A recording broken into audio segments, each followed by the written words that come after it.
गुजरात में हाल ही में हुई एक ऐतिहासिक खोज ने सबको चौंका दिया है। पुरानी जमीन के नीचे से ऐसा जीवाश्म निकला जिसे देखकर वैज्ञानिकों की भी आंखें फटी की फटी रह गईं। तो दोस्तों, वीडियो शुरू करने से पहले अगर आप लोग इस चैनल को सब्सक्राइब नहीं किए हो तो कर लो, धन्यवाद। तो स्टार्ट करते हैं। गुजरात के कच्छ तट पर मिले जीवाश्मों ने दुनिया के सबसे बड़े सांप की कहानी को नया मोड़ दिया है। वासुकी इंडिकस नामक ये प्रागैतिहासिक सांप, जिसकी लंबाई 49 फीट और वजन 1000 किलोग्राम अनुमानित है, अब तक के सबसे बड़े सांप टाइटेनोबोआ को भी पीछे छोड़ सकता है। भारतीय प्रौद्योगिकी संस्थान IIT रुड़की के शोधकर्ताओं ने इस खोज को 20 साल तक अध्ययन के बाद दुनिया के सामने लाया। ये खोज न केवल वैज्ञानिक दृष्टिकोण से महत्वपूर्ण है, बल्कि हिंदू पौराणिक कथाओं में वर्णित वासुकी नाग से भी जुड़ती है।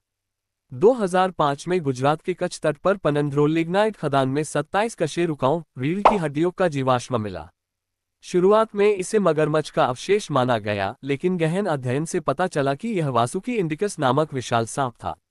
ये खोज अब पुरातत्वविदों और पौराणिक कथा प्रेमियों के लिए आकर्षण का केंद्र बन चुकी है। टाइटेनोबोआ, जिसकी लंबाई 42 फीट मानी जाती थी, को अब तक का सबसे बड़ा सांप समझा जाता था। लेकिन वासुकी इंडिकस की अनुमानित लंबाई 49 फीट है, जो इसे संभावित रूप से दुनिया का सबसे लंबा सांप बनाती है। इसकी चौड़ाई और बेलनाकार शरीर इसे और भी भयावह बनाता है। वासुकी इंडिकस का वजन लगभग 1000 किलोग्राम यानी 1 टन अनुमानित है।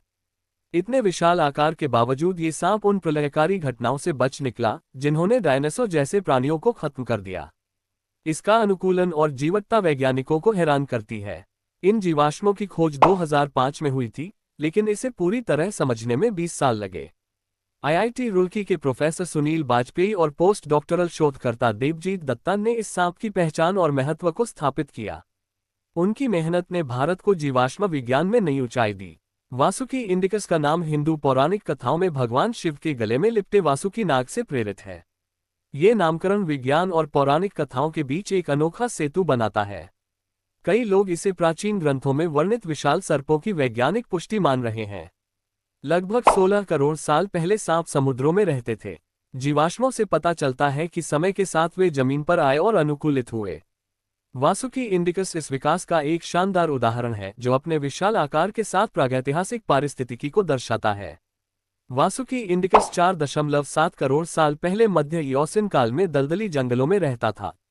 ये धीमी गति का शिकारी था, जो एनाकोंडा की तरह अपने शिकार को जकड़कर मारता था। इसके संभावित शिकारों में मगरमच्छ, कछुए और प्रारंभिक व्हेल शामिल थे। शोधकर्ताओं का मानना है कि 28 डिग्री सेल्सियस की गर्म जलवायु ने वासुकी के विशाल आकार को बढ़ावा दिया। सांप ठंडे खून वाले जीव हैं और गर्म वातावरण उनके विकास के लिए अनुकूल था। ये खोज प्राचीन भारत के पर्यावरण को समझने में मदद करती है। वासुकी इंडिकस की खोज भारत की प्रागैतिहासिक जैव विविधता को उजागर करती है। यह मैडज़ोइडी सांप परिवार का हिस्सा था, जो भारत से अफ्रीका तक फैला। ये खोज न केवल सांपों के विकास को समझने में मदद करती है, बल्कि भारत की भूगर्भीय और सांस्कृतिक विरासत को भी रेखांकित करती है।